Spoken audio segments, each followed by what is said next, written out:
पंथी संत सूरदास जी YouTube channel संत सूरदास जी में आपका स्वागत है। मैं आप लोग का पास आज सत्संग भेज रहा हूँ। मेरा सत्संग का एक लाइक एक शेयर जरूर कीजिएगा। कि मांस मांस सब एक है, जैस बकरी तस गाय।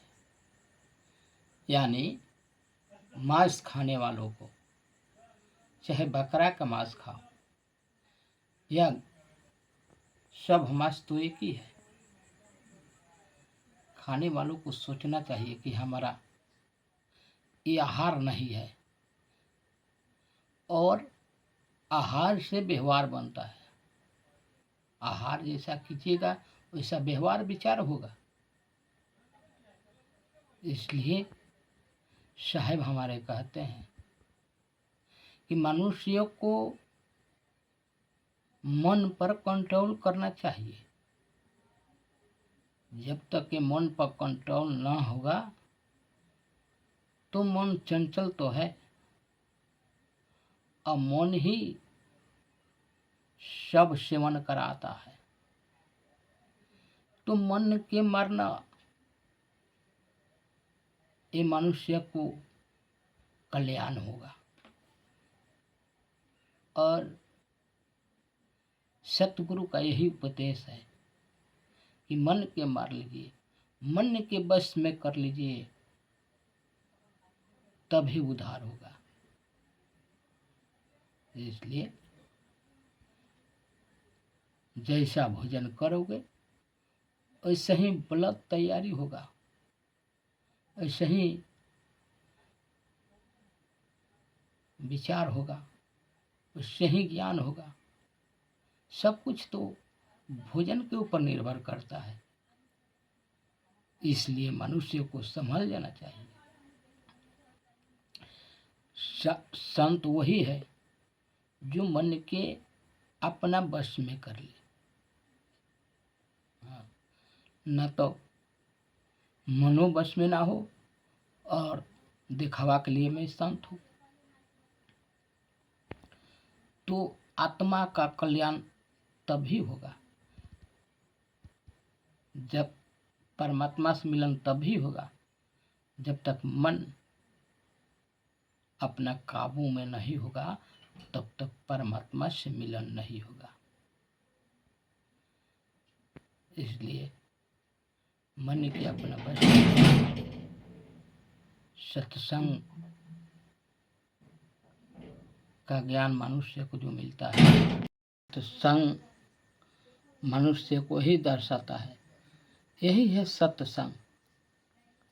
सत्संग कहता है कि मन के बस में करो और आत्मा परमात्मा से मिल करो,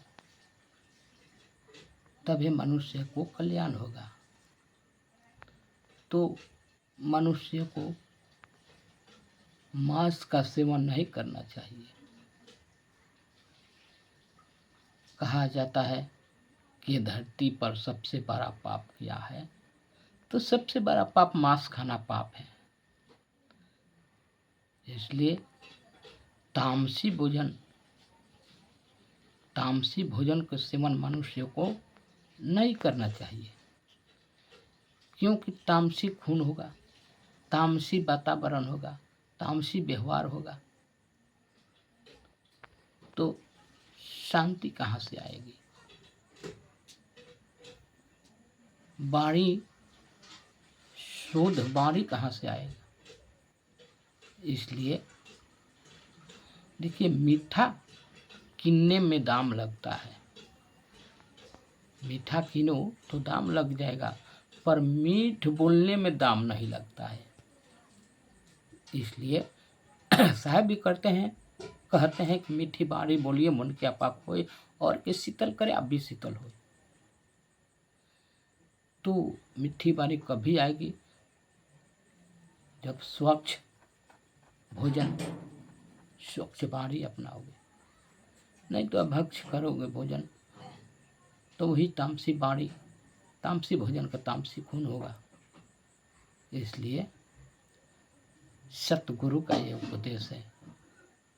सत्संग में जाते हो तो आत्मा परमात्मा के ज्ञान तभी संभव है जब तक अपने आप को मनुष्य अपने बस में नहीं कर सकता, तब तक मनुष्य को अध्यात्म ज्ञान मिल ही नहीं सकता।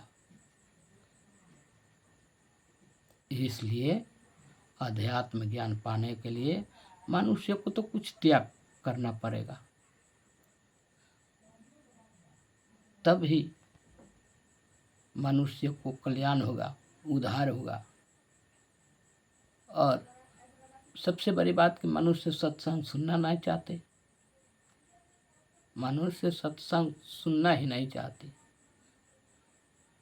तो जब मनुष्य नहीं सुनेगा तो उनका कल्याण कहाँ से होगा, उनका उद्धार कहाँ से होगा।